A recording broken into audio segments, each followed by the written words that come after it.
Well, thank you very much. Thank you.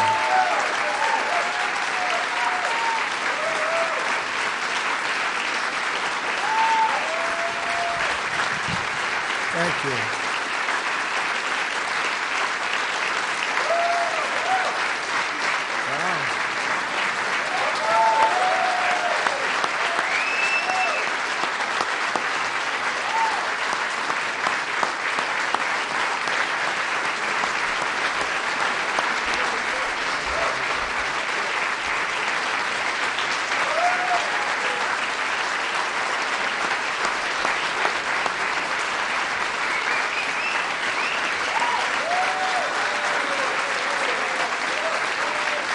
Well, thank you very much, everybody. Wow.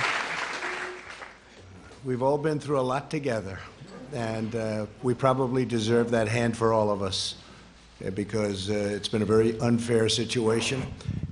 I invited some of our very good friends, and we have limited room, but everybody wanted to come. We kept it down to a minimum, and believe it or not, this is a minimum.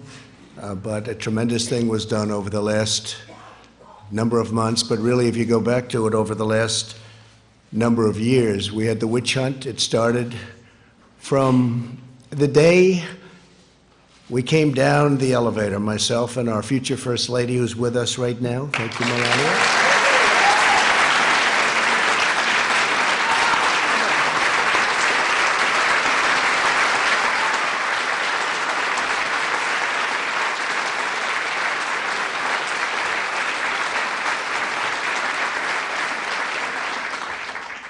And it never really stopped. We've been going through this now for over 3 years. It was evil, it was corrupt, it was dirty cops, it was leakers and liars. And this should never, ever happen to another president, ever. I don't know that other presidents would have been able to take it. Some people said no, they wouldn't have. But I can tell you, at a minimum, you have to focus on this because it can get away very quickly. No matter who you have with you, it can get away very quickly. It was a disgrace. Had I not fired James Comey, who was a disaster, by the way, it's possible I wouldn't even be standing here right now. We caught him in the act. Dirty cops, bad people. If this happened to President Obama, a lot of people would have been in jail for a long time already, many, many years. I want to start by thanking some of, and I call them friends, because, you know, you develop friendships and relationships when you're in battle and war, much more so than, gee, let's have a normal situation. With all that we've gone through, we've done, I think, more than any president and administration. And really, I say, for the most part, Republican congressmen, congresswomen, and Republican senators. We've done more than any administration in the first few years. You look at all of the things we've done. I watched this morning as they tried to take credit for the stock market from, think of that. Let me tell you, if we didn't win, the stock market would have crashed. And the market was going up a lot before the election because it was looking like we had a good chance to win. And then it went up tremendously from the time we won the election till the time we took office, which was November 8th to January 20th. And that's our credit. That's all our credit. And leading up to that point was our credit because there was hope. And one of the reasons the stock market's gone up so much in the last few days is people think we're doing so well. They liked the State of the Union speech.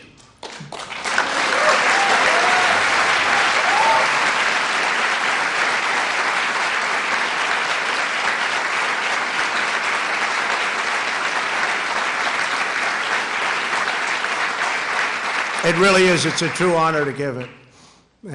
Making the State of the Union speech, I was with some people that have been around. They've been all over the world. And one of them said, highly sophisticated person, said, you know, no matter where you go in the world, it doesn't make any difference. There is nothing like what I witnessed tonight. The beauty, the majesty of the chamber, the the power of the United States, the power of the people in this room. Really an amazing, even I don't think there is anything like that anywhere in the world. You can go to any other country, you can go to any other location, any other place. It's the beauty of everything. It's what it represents and how it represents our country. I want to start by introducing some of the people that are here. I know some are going to be left out, but they work so hard. And this is really not a news conference. It's not a speech. It's not anything. It's just we're sort of, it's a celebration because we have something that just worked out. I mean, it worked out. We went through hell unfairly, did nothing wrong, did nothing wrong. I've done things wrong in my life, I will admit. Not purposely, but I've done things wrong. But this is what the end result is.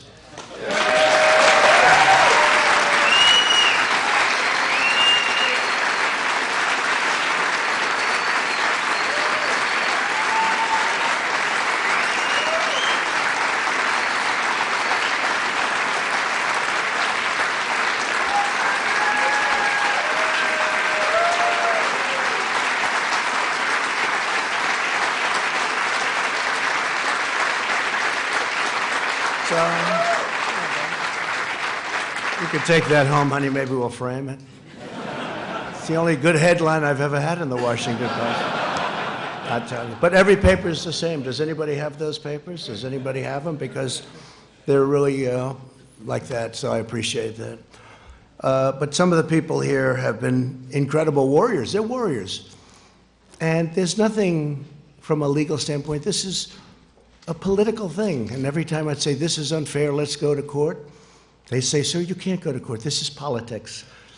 And we were treated unbelievably unfairly. And you have to understand, we first went through Russia, Russia, Russia. It was all bullshit. We then went through the Mueller report. And they should have come back one day later. They didn't. They came back 2 years later, after lives were ruined, after people went bankrupt, after people lost all their money. People came to Washington to help other people.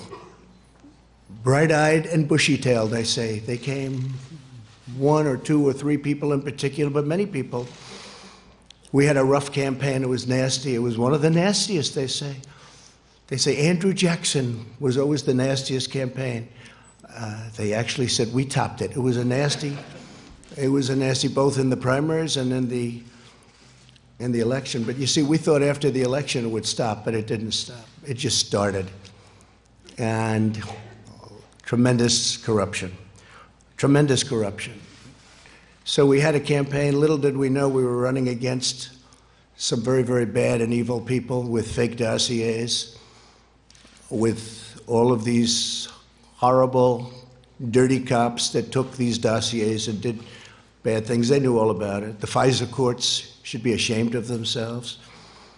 It's a very tough thing. And then we ended up winning on Russia, Russia, Russia. It should have taken the one day, as I said, and it took years. Then Bob Mueller testified. That didn't work out so well for the other side. But they should have said that first week, because it came out. Is that right, Jim Jordan? They knew in the first 2 days, actually. Devin, is that right? 2 days, they knew that we were totally innocent. But they kept it going, Mark. They kept it going forever. Because they wanted to inflict political pain on somebody that had just won an election that to a lot of people was surprised. I mean, we had polls that said we were going to win. We had Los Angeles Times and a few papers actually said we were going to win, but it was going to be close.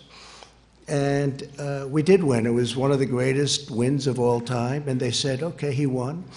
And, you know, I wrote this down because that was where a thing called the insurance policy, to me, when I saw the insurance policy, and that was done long before the election.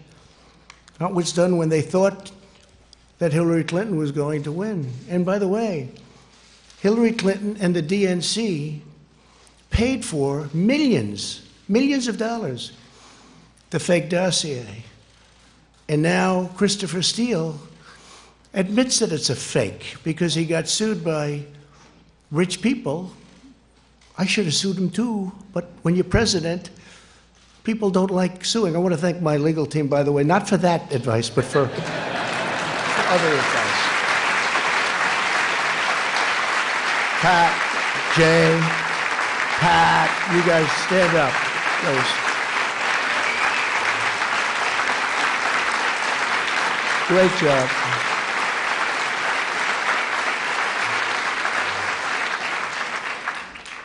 Right at the beginning, they said, "Sir, you have nothing to worry about. All of the facts are on your side."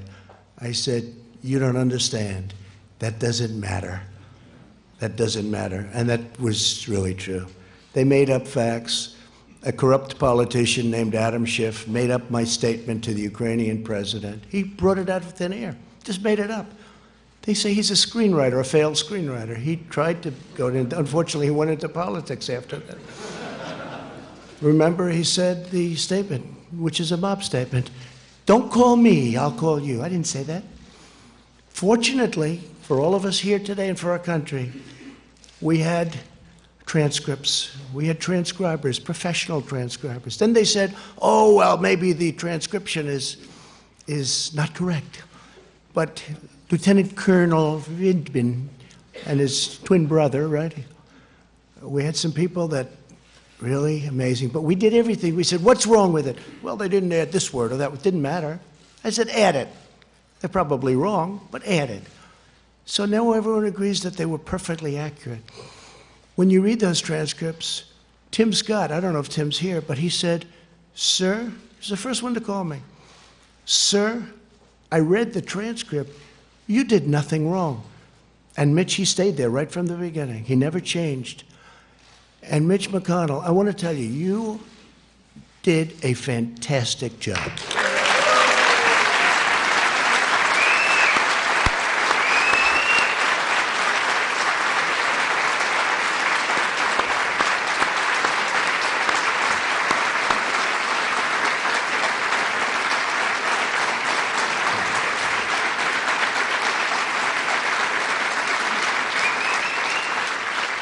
Somebody said, "You know, Mitch is quiet." And I said, "He's not quiet. He's not quiet. These are he doesn't want people to know him." And they said, "Is Mitch smart?" I said, "Well, let's put it this way. For many, many years, a lot of very smart, bad in many cases, sometimes good, but people have been trying to take his place.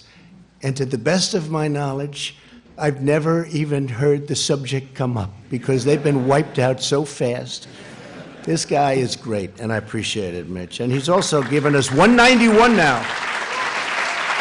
191 federal judges, 2 Supreme Court judges, right?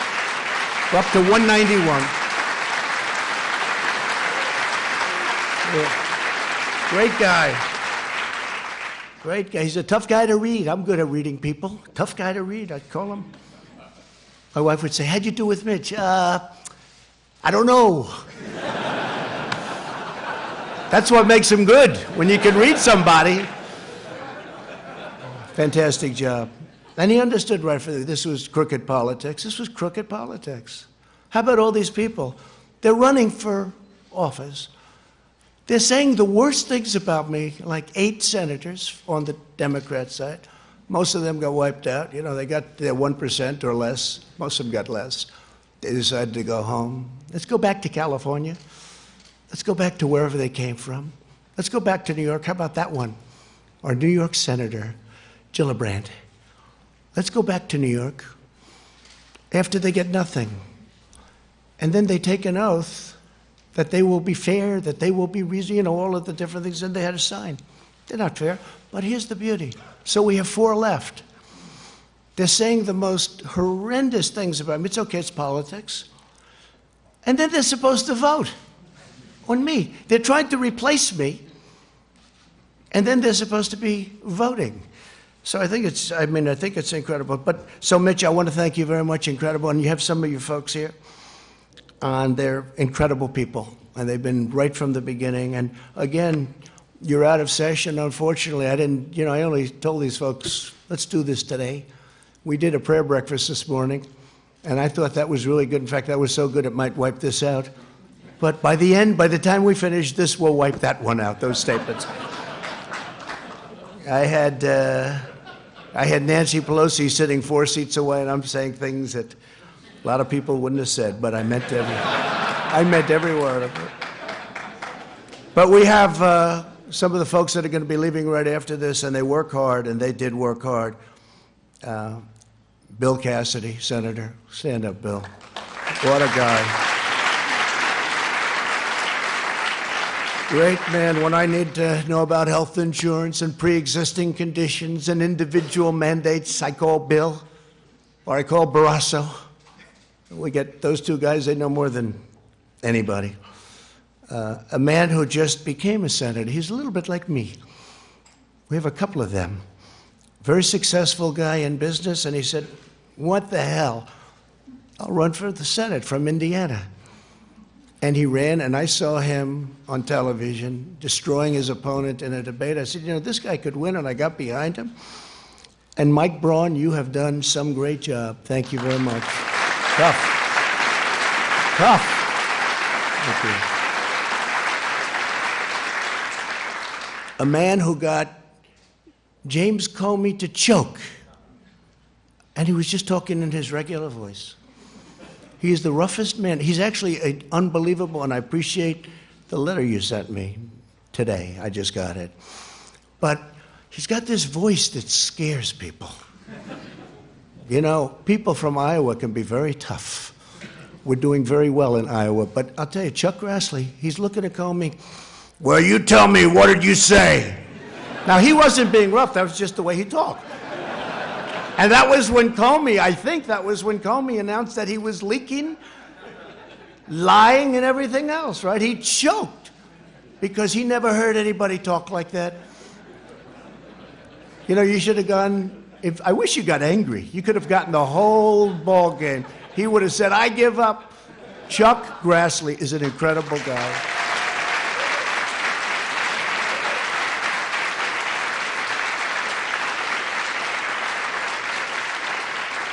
And a man who, he was running against a tough, smart campaigner. We learned out how good she was, right? She was a great campaigner. In fact, by the end of the campaign, I thought she was more for me than you were, Josh. I was worried. I saw her ads. She was saying the greatest things about me. And you know who I'm talking about? And I went to a great place, Missouri, and I said, who do you have to beat her? And they said, well, we have 4 people. I said, let me see them. I got to interview people. Can you imagine? I'm interviewing people for the United States Senate. This is what I do. Where have I gone? But I love it. I love it because we're getting great people. The first one I met was Josh Hawley. After about 10 minutes, I said to the people, don't show me anybody else. This is the guy. He was the Attorney General, did a phenomenal job in the state, highly respected, and Claire McCaskill. So the theory was you couldn't beat her.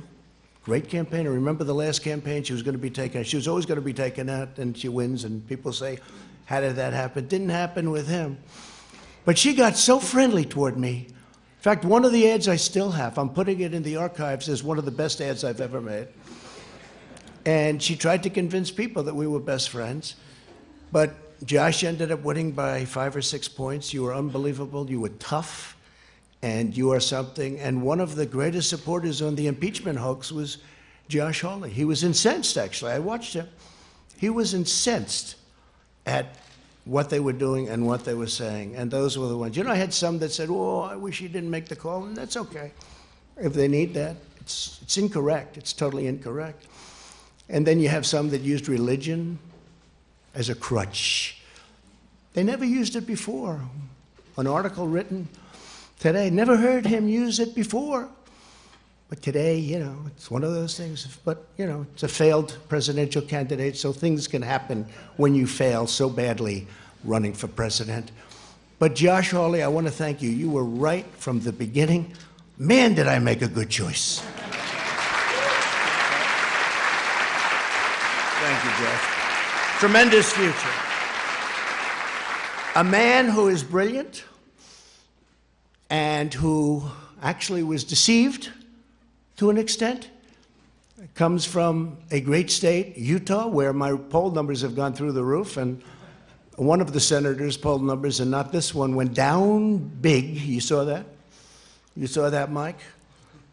But Mike Lee is a brilliant guy. He's difficult. Whenever I sign bills, you know, we do sign a lot of legislation it's big and it's powerful, but it's sort of everybody has to approve it. And I see 99 to 1. 99 to 1. I say, don't tell me who's the one. Is it Mike? Yes. And he always has a good reason for it, too, by the way. But he's incredible. And right at the beginning, he knew we were right, Mike. And I appreciate it very much. You're just fantastic. And say hello to the people of Utah and tell them, I'm sorry about Mitt Romney. I'm sorry. Okay? We can say that Mike Lee is by far the most popular senator from the state. But you've done a fantastic job, Mike, in many ways. In many ways. A young woman who I didn't know at all, but she's been so supportive, and I've had great support from other people in that state, and she's been so supportive, and she's been downright nasty and mean about the unfairness to the president. And Kelly Loeffler, I appreciate very much. Thank you. Great. She saw it very early on. And we have, I don't know if we have other senators here, but we got a hell of a lot of congressmen. I'll go over them quickly, but they have also been, you know, it helped when we won 197 to nothing. That's got to be a first, Kevin, right? Is that like a first? The Republicans have this image. See, I say Democrats are lousy politicians because they have lousy policy. Open borders, sanctuary cities, they have horrible policy. Who the hell can win? Oh, their new policy is raise taxes. They want to raise taxes. You know, all my life I wasn't in politics, but I'd say, if you're a politician, you want to say, we're going to lower taxes. They want to raise taxes. So they have open borders, sanctuary cities, raise everybody's taxes, get rid of everybody's health care, 180 million people in the United States, and they're really happy. And we're going to give you a health care that's going to cost more money than the country could make in 30 years if it really does well. That's 1 year. So I've always said they're lousy politicians, but they do two things. They're vicious and mean, vicious. These people are vicious. Adam Schiff is a vicious, horrible person. Nancy Pelosi is a horrible person. And she wanted to impeach a long time ago when she said, I pray for the president. I pray for the president. She doesn't pray. She may pray, but she prays for the opposite. But I doubt she prays at all. And these are vicious people. But they do two things. They stick together. Historically, I'm not talking now. They stick together like glue. That's how they impeached, because they had whatever the number is, 220 people. So if they don't lose anybody, they'll be able to impeach anybody. You could be George Washington. You could have just won the war, and they say, let's get him out of office. And they stuck together, and they're vicious as hell. And they'll probably come back for more, but maybe not, because the Republican Party's poll numbers, Mitch, have now gone up more than any time, I think, since 2004, 2005, and you know what happened then? But in normal times, decades, you would call it. That was a little unusual time. It was for a very short period. The Republicans Party's poll numbers and Donald Trump's poll numbers are the highest I've ever had them. So maybe they won't. It's no way to get your poll numbers up. It's not worth it. Because from my family standpoint, It's been very unfair for my family. It's been very unfair to the country. Think of it, a phone call, a very good phone call. I know bad phone calls. This is a phone call where many people, I think Mike Pompeo was probably on the call. Where's Mike? Mike Pompeo was on the call. Many people were on the call. I know that many people. They even have apprenti, bringing up an old favorite word of mine, the apprentice. They have apprenti. They have people on these calls. And I know there are many, when I speak to the head of a nation, and they have many people on. I mean, also, do you think they're just, in the case of Ukraine, he's a new president. He seems like a very nice person, by the way. His whole thing was corruption. He's going to stop corruption. We even have a treaty, 2001, 1999. It's a treaty, signed treaty, that we will work together to root out corruption in Ukraine. I probably have a legal obligation, Mr. Attorney, to report corruption. But they don't think it's corrupt when a son that made no money, that got thrown out of the military, that had no money at all, is working for $3 million up front, $83,000 a month, and that's only Ukraine. Then goes to China, picks up $1.5 billion. Then goes to Romania, I hear, and many other countries. They think that's okay. Because if it is Ivanka in the audience? Is Ivanka? Boy, my kids could make a fortune. They could make a fortune. It's corrupt. But it's not even that. It's just general corruption. And the other thing is mentioned in the call, and something that I've told Mike Pence, our great vice president, I would tell him all the time. And I told him when he went on the trip, because he was over there. He never mentioned anything about this when you had your meeting. It's a terrible thing. But I told Mike, I said, Mike, we're giving them money, and, you know, you're always torn about that, because we have our country to build, we have our cities to build, and our roads to fix. But we're giving them money. Tell me, why isn't Germany paying money? Why isn't France? Why isn't United Kingdom paying money? Why aren't they paying money? Why are we paying the money? Is that a correct statement, Mike? I say, find out what the hell's going on. And I told that to all of my people, OMB. I said, I asked that question. How much is Germany paying? Why isn't Germany paying? Why is the United States always the sucker? Because we're a bunch of suckers. But that's turning around fast. But it makes it harder when stuff like this happens, because you want to focus, and you want to focus perfectly. Think what we could have done if the same energy was put into infrastructure, prescription drug prices. Think of what we could have done. And I'm now talking both sides. Think of what we could have done if we had the same genius, because it's genius. I will say, it's genius on the other side. Maybe even more so, because they took nothing and brought me to a final vote of impeachment. That's a very ugly word to me. It's a very dark word, very ugly. They took nothing. They took a phone call that was a totally appropriate call. I call it a perfect call, because it was. And they brought me to the final stages of impeachment. But now we have that gorgeous word. I never thought a word would sound so good.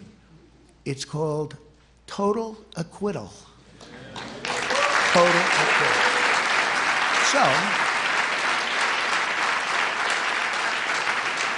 So I want to, if I could, real fast, just introduce a few of the people. I have to start with Kevin. Man, did you do a job? Lucky you're there. Lucky you're there. Because it wouldn't have worked out. If you don't have the right people, I'll tell you, Kevin McCarthy has done an incredible job.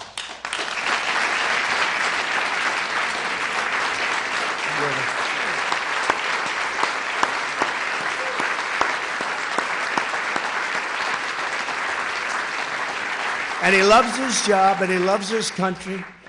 Tell you what, Mitch and Kevin, they love what they do. Now, Mitch wouldn't even tell you he liked it. Say, Mitch, do you like it? I don't know. He's the greatest poker player, right? Kevin will say, I love it, right? And I will say that you're going to be Speaker of the House because of this impeachment hoax. I really believe it. I really believe it. And I'm going to work hard on it.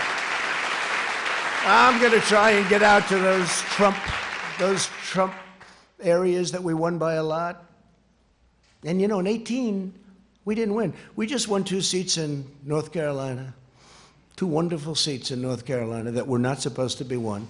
But I went and I made speeches, and we had rallies, and we did a great job, and we won. We took 2 seats. Nobody writes about that. If we lost them, it would have been the biggest story of the year. But we're going to go. We're going to do a job, and we're going to win a lot of seats. We're going to win a lot of seats. People are very angry that Nancy Pelosi and all of these guys, I mean, Nadler, I know him much of my life. He's fought me in New York for 25 years. I always beat him. And I had to beat him another time. And I'll probably have to beat him again. Because if they find that I happen to walk across the street and maybe go against the light or something, let's impeach him. So I'll probably have to do it again, because these people have gone stone cold crazy. But I've beaten them all my life. And I'll beat them again if I have to. But what they're doing is very unfair. Very unfair. So Kevin McCarthy has been great. So a few names, right? And there'll be a few you forget. If you want, you can raise, and I'll say, great, love to have you, wonderful. But we're going to do the best we can. And I have my cabinet, but my cabinet's different. I appoint them, okay? I didn't see all of them helping so much. You know, they were running their various bureaucracies, right? Now, my cabinet's great, and they're all here. But today is the day to celebrate these great warriors, right? These are great warriors. They really fought hard for us. And so I'll start. Kelly Armstrong, North Dakota. Kelly, thank you. Great job. Great job. Jim Banks of Indiana. Jim, thank you. Great job. Andy Biggs. Where's Andy? Boy, oh boy, Andy. There's a guy. He's tough. I hear we're doing well in Arizona, huh? It's going good, yeah? I think so. I think I saw a poll that was very good. For me, I think we have to make sure Martha's going to do, I think Martha's going to do good. But we have some states that are going to be not easy. But Arizona's been great. And we're stopping illegal aliens from coming in. We're putting up walls. New Mexico, too, a state that's never been in play for Republicans, is totally in play, right? Nevada's really looking good. We're doing well. We're doing well. We're going to have a great... There's more spirit. I will say this. There's more spirit now for the Republican Party, by far, than the Democrats. You know, Mike Pence just got back from a place, a beautiful place that Chuck Grassley knows well, Iowa. And he was talking about this fiasco, the Democrats. They can't count some simple votes, and yet they want to take over your healthcare system. Think of that. No, think of that. But we also had an election out there, and we got 98% of the vote. We have 2 people running, you know, and I guess they consider them non-people, but they are running. I mean, one was a governor, one was a congressman. They're running. We've got 98% of the vote. And everybody from the media was saying, who are those crowds over there? You know, they expect it to be one of these competitive where everybody's running because they want to win, they want to win. And it was Trump, right, Mark Meadows? It was Trump. This was a Trump crowd. And a lot of my guys went there. They went to Iowa, and a lot of friends went there, and we had tremendous, they say the spirit for the Republican Party right now is stronger, I think, than it's ever been in the history of our country. I think it's stronger than it's ever been. And that includes honest Abe Lincoln. You know, a lot of people forget Abe Lincoln. I wish he were here. I'd give him one hell of an introduction. But he was a Republican. Abe Lincoln, honest Abe. Bradley Byrne, Alabama. What a great place. Thank you, Bradley. A man who has been an unbelievable friend of mine and spokesman, and somebody that I really like. And I know, Kelly, you're going to end up liking him a lot. Something's going to happen that's going to be very good. I don't know. I haven't figured it out yet. But Doug Collins, where is he? Where is Doug? You have been so great. Thank you very much, sir. Thank you very much. Yeah, thank you. Really an amazing job. A young man who is born with a great gene, because I know his father and how great a politician he was, but he's from Florida, sometimes controversial, but actually he's not controversial. He's solid as a rock, and he's a friend of mine, Matt Gaetz. Matt, thank you, Matt. Thank you. Great job. All right, this guy. So he's the NCAA, meaning a couple of years ago when he was in college, wrestling champion. NCAA, that's the big deal. That means in all of college, you're the champ, you're the best. His record was ridiculous. Nobody could beat him. And I see it, every time I see it. When I first got to know him, Jim Jordan, when I first got to know Jim, I said, he never wears a jacket. What the hell's going on? He's obviously very proud of his body.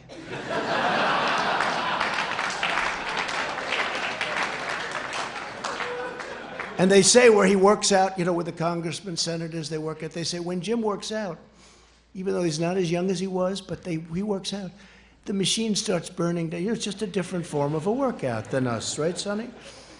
And there he is. Look at that guy. But one day I'm looking, and he looks tough, and I'm looking at those ears. And I say, those ears have something going on there. I said, did you ever wrestle? Yeah, I did. But he doesn't talk. But I checked. This guy was a champion, top wrestler. And when I had I had all of the teams. And by the way, your Super Bowl champions are coming, I think next week or soon, very soon. And every one of them want to be here. And the coach loves us. The coach is great, Andy Reid. And every one of them want to be here. People love it. But we had all of the NCAA championship teams here. They had the golf, the basketball, they had every team here. And one of the teams was wrestling. The wrestling team was that Penn State. And Penn State won the title. They have a great team. And I walked up with Jim, and it's like I didn't exist. Those wrestlers, they grabbed him. They love Jim Jordan, and we love you too, because you are some warrior. Yeah.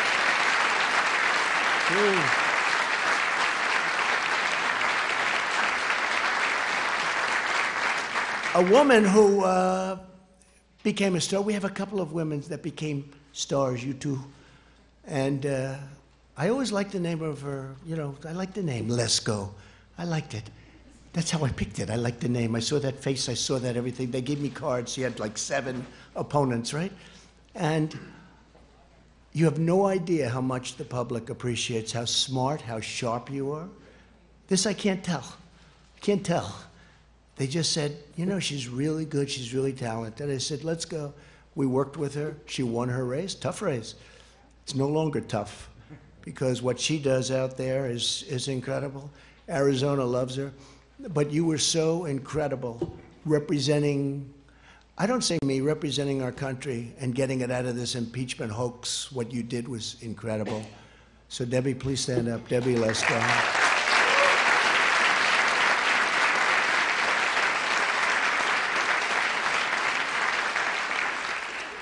A man who I became very friendly with. I don't know why. Do you ever have where, I'll ask the media, certain people call, you take their calls. Other people call, if they don't have information, they won't take anybody's call. But other people call, and you don't. This is a guy, he's just a very special guy. His wife, I actually like better than him, to be honest. Because he doesn't know that I know that he didn't actually support me right from the beginning, but she did. And on my worst day, right? On my worst day, my worst, I won't tell you why it was my worst, but it was not one of those good days.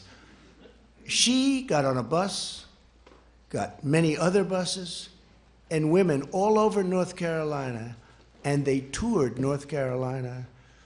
Well, Mark was back sort of semi-supporting another candidate, which he ended up leaving very quickly. I don't think you had a choice because of your wife. But thank her, and Mark Meadows, he's an extraordinary guy. I mean, the only problem is, I guess he's announcing, he'd only win by 40 points, but he's announcing that he'll be not running this time. You have somebody good to run? Somebody going to win your district by at least 20 points, please, okay? But he's a tremendously talented man, not just as a politician. As a human being, he's incredible. And And during these horrible times, I mean, the way he worked, and Jim and all of you guys, the way they worked was so, it was like their life was at stake. So many. Ron DeSantis is another one. He worked so hard. Then he called me, he said, "Sir, I'd like to run for governor." He said, "Governor? I don't want you to run. I like you staying." "No, I want to run for governor." And I said, "Well, if you have to, I'd like your support." I said, "How can I support you? You're at 3. He was at 3, he had no money. Somebody else was at 38, and they had 22 million cash, right? I said, "Look, if it's important, I'll do it," because he's been another great warrior. And he's, by the way, he ran, I endorsed him. His numbers went through the roof. The man who we beat, who was expected to win easily, called me after the race. He said, "You endorsed him, and it was like a nuclear bomb went off. There was nothing I could do." He never even spent his money. He saved it. But Ron DeSantis is another one. And now he's the governor of Florida. And by the way, he's a great governor. He's a very popular governor. His numbers are in the 70s, and he's done a great job. But Mark, I want to thank you very much. Fantastic job. Thank you very much. Mark Meadows. And Mike Johnson of Louisiana. Where's Mike?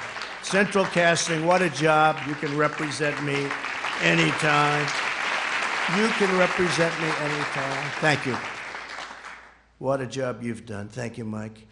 And a man nobody's ever heard of except the other side. He's the other side's worst nightmare. This guy goes down into dungeons and basements. He'll find a document no matter what.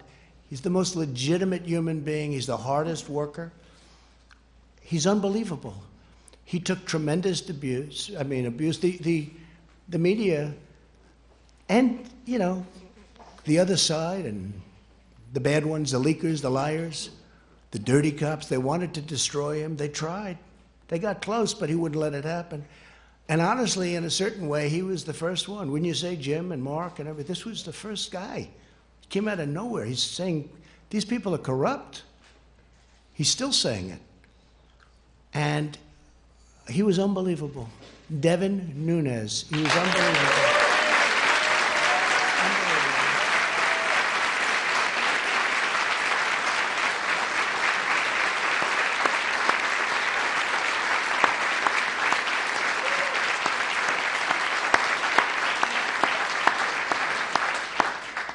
That's so true, Devin. He'd come in and say, I didn't even know him. I just heard there was this congressman who kept going into a basement, into files. He knew something was wrong. You felt it, right? And now we know a lot more than we knew then, right? You never thought it was as bad as it is. And hopefully we're going to take care of things because we can never, ever allow this to happen again.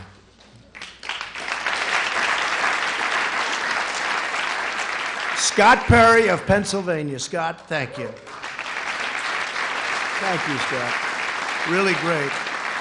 And you're doing very well over there, by the way. Just so your numbers. A man who is Central Casting. If I'm going to pick Perry Mason, I'm going to do a remake of Perry Mason.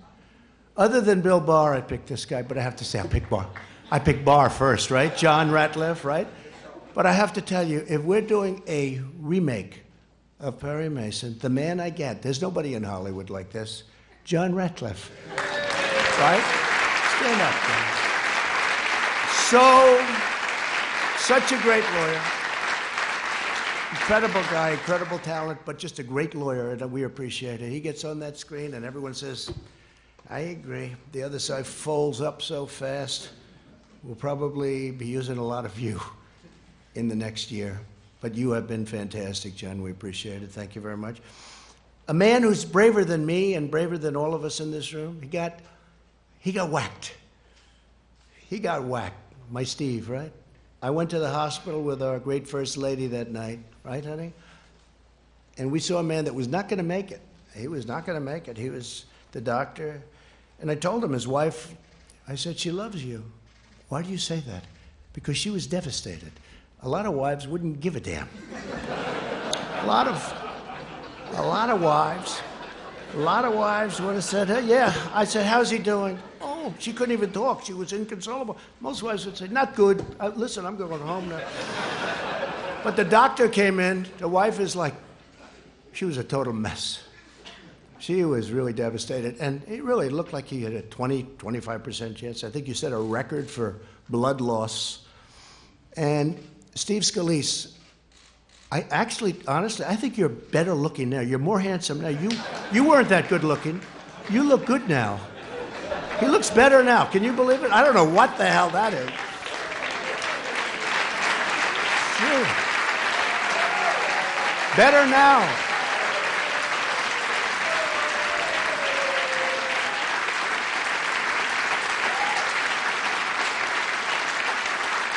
What a guy.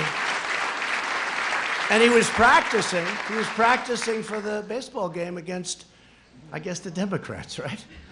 And this whack job started shooting, hurt Rogers. I don't know if Rogers here, but hurt a number of people, hit him, but really hit Steve. Steve was at second base. He was the second baseman. And he went down, and it was terrible. I mean, I saw the whole thing, and it was terrible. Unfortunately, you had two brave policemen with you because of your high position in Congress. You had two policemen, and they were amazing. The man and the woman. And they came, and they didn't have rifles. They were against supposedly a pretty good sharpshooter with rifles, good equipment, and all they had was a gun.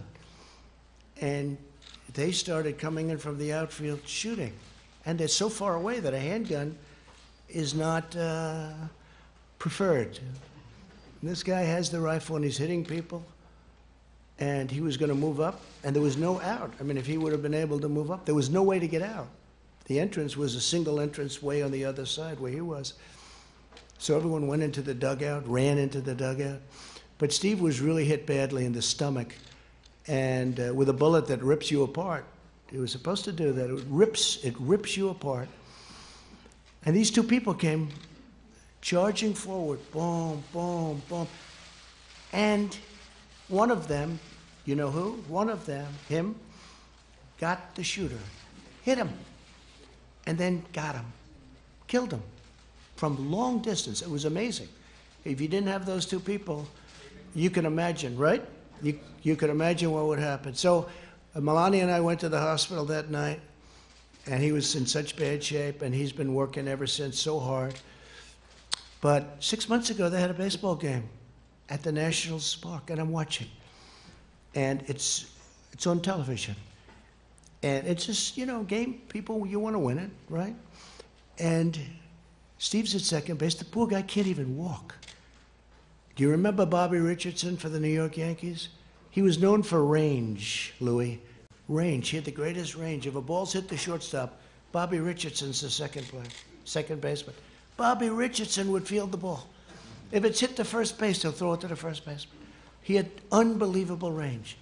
This was not Steve Scalise. Steve had no range. 1 foot and he has to fall down, right? Because, you know, he was trying to get better. I don't know who the hell put you on the field.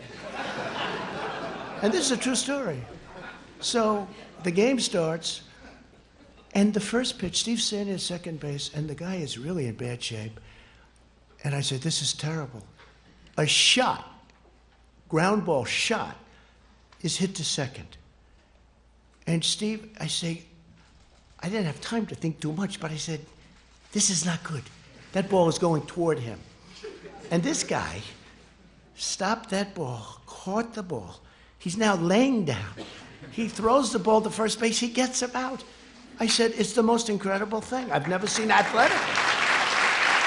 I've never seen anything like it. Right? And he gets him out, and they then took him out of the game, which was a very wise thing, because you could never do that again in a million years. But you weren't going to let that ball go through. I don't care if it was hit by the greatest of all time, right? That ball was not going through you, because you are a warrior. Steve, he is fantastic. You are fantastic. You and Liz and Kevin, what a group. I mean, what a group. I got lucky, because you need the right people. If I had the wrong people there, be maybe a different story. Maybe we'd be celebrating something else. But I really want to thank you, Steve Scalise.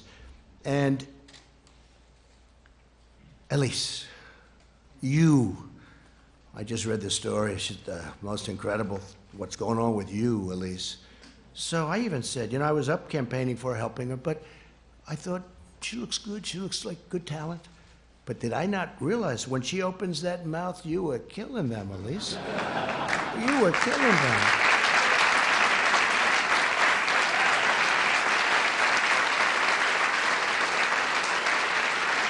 Elise, and there was a big story in the New York Post. I love the New York Post because they treat me well. There aren't too many of you that do, but today you're treating me well. I even had a great headline. New York Times, Washington Post. I had all these great headlines. Maybe we should just end it right there. But you had the greatest story yesterday in the Post, that people from all over the country are contributing to her campaign. They were so enthralled with the way you handled yourself, what you said, the way you said it. And I'll always be your friend. I think it's really an amazing story. What a great future you have. What a great future. Thank you. First Lady agrees, by the way. First Lady agrees. And Michael Turner, you can represent me anytime. Where's Michael? Where is he? Well, you can represent me. How good were you? There's another Perry Mason type, I think, right? What do you think, John? But Michael, you were fantastic, and we appreciate it. Brad Wenstrup. Where's Brad? Brad. Wait. It's a big day for lawyers. You notice only the lawyers stayed. All the lawyers stayed behind. Lee Zeldin, how good are you? How good are you? Man.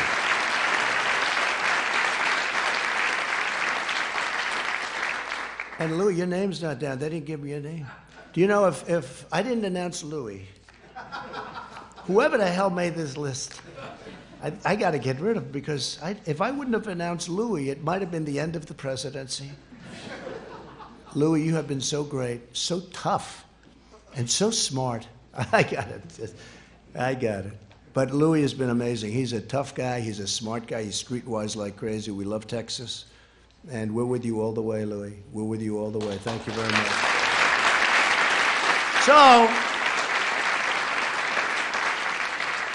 So that's the story. We have a great group of warriors, and there are others left, and I guess probably, I'm sure I didn't mention a few, and I apologize if that's the case. How's CPAC doing? Good? My man, stand up, please, will you? He's the one, he said you should run.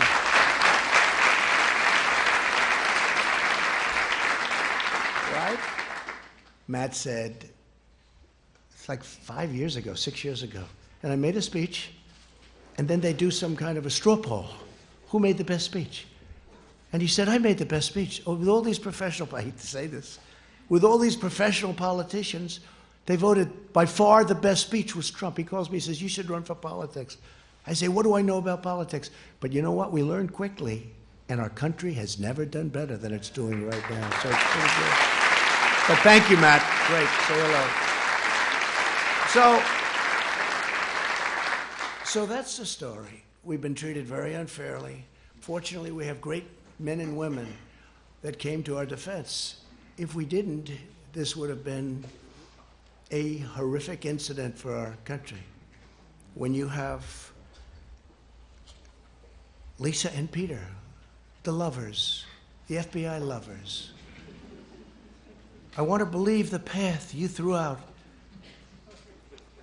for Deputy Director Andrew McCabe. That's the office. There's no way he gets elected, meaning me. There's no way he gets elected. This is Peter to Lisa.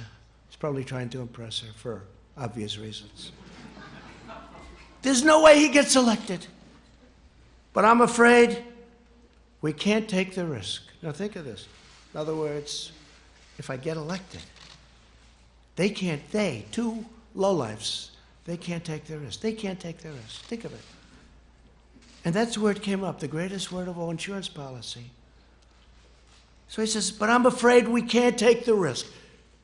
She may lose. It's like an insurance policy.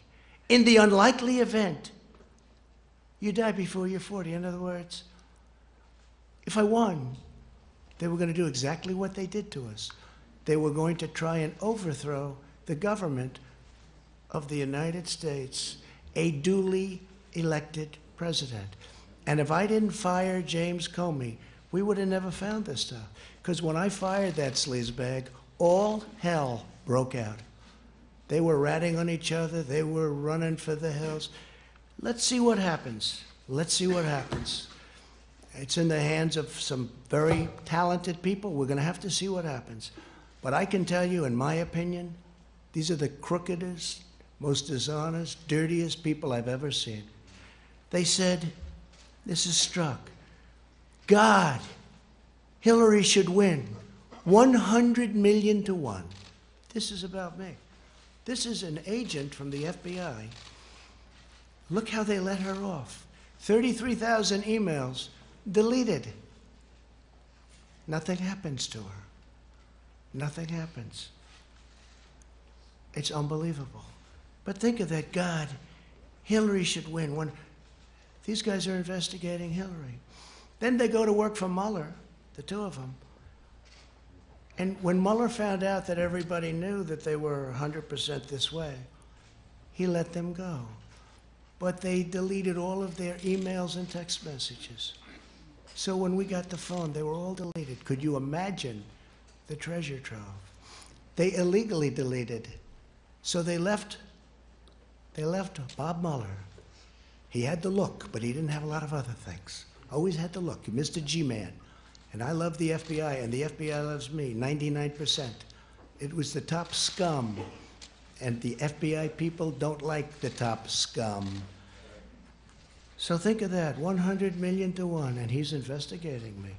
And then, God, Trump is a loathsome human being, isn't he?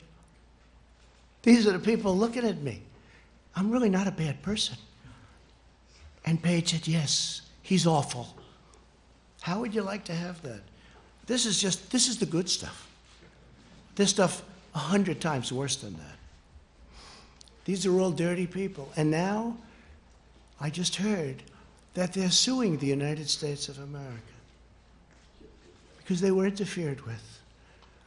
Not going to let it happen. Just not going to let it happen. We cannot let this happen to our country. So, I'm going to leave now, and I don't know if any of you have anything to say. You could say it, but this is sort of a day of celebration because we went through hell. And I'm sure that Pelosi and Crying Chuck, I've known this guy all the time. The only time I ever saw him cry was when it was appropriate. Known him for a long time, Crying Chuck. But I'm sure they'll try and cook up other things. They'll go through the state of New York. They'll go through other places. They'll do whatever they can. Because instead of wanting to heal our country and fix our country, all they want to do, in my opinion, it's almost like they want to destroy our country. We can't let it happen. Jim Jordan, did you want to say something? Go ahead. Huh? Mark? I wanted to just say that this reflection today is a small reflection of the kind of support you have all across the country. We've got your back.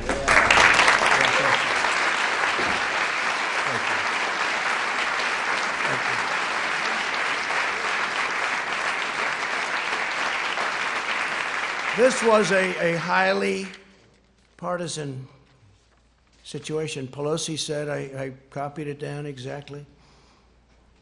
Before the impeachment, she wanted to impeach from day one, by the way. Don't let it fool you. You know, she said, no, the impeachment is a very serious thing. I said, she wants to impeach. Watch.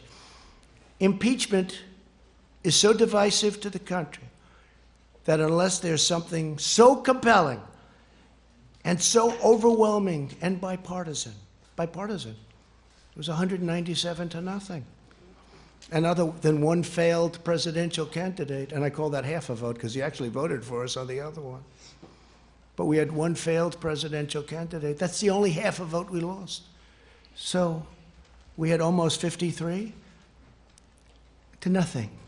We had 197 to nothing. And the only one that voted against was a guy that can't stand the fact that he ran one of the worst campaigns in the history of the presidency. But she said, there's something so compelling, has to be so compelling and so overwhelming and bipartisan. I don't think we should go down that path because it divides the country. She was right about that. And it's just not worth it. That was Nancy Pelosi a year ago, right? And I think it's a shame. I think it's a shame. But as I said, if we can put this genius to work on roads and highways and bridges and all of the things we can do, prescription drugs. You know, we had, Secretary Azar is here, and I want to thank him for this, but we had, first time in 51 years where drug prices actually came down last year. First time in 51 years. But what we can do working with both parties in Congress would be unbelievable. It would be unbelievable, all we can do. And I know Chuck Grassley is working very hard on it, and Mitch is working very hard on it. But what we can do is incredible. What we can do just generally. We've done so much without it. We've rebuilt our military. We've cut regulations at a level that nobody thought possible. We'll always protect our Second Amendment. We all know that. But I just want to tell you that it's an honor to be with you all. I want to apologize to my family for having them have to go through a phony, rotten deal by some very evil and sick people. And Ivanka's here, and my sons, and my whole family. And that includes Barron. That includes Barron, who's up there as a young boy. Stand up, honey. Ivanka, thank you, honey. Come.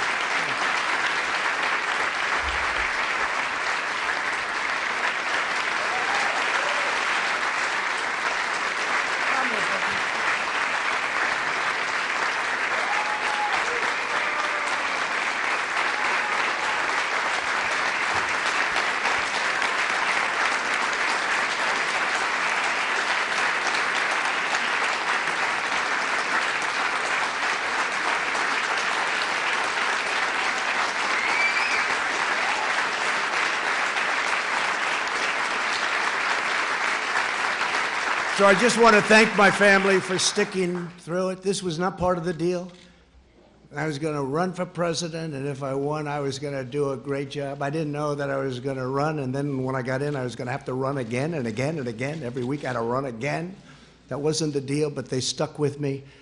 And I'm so glad I did it, because we are making progress and doing things for our great people that everybody said couldn't be done.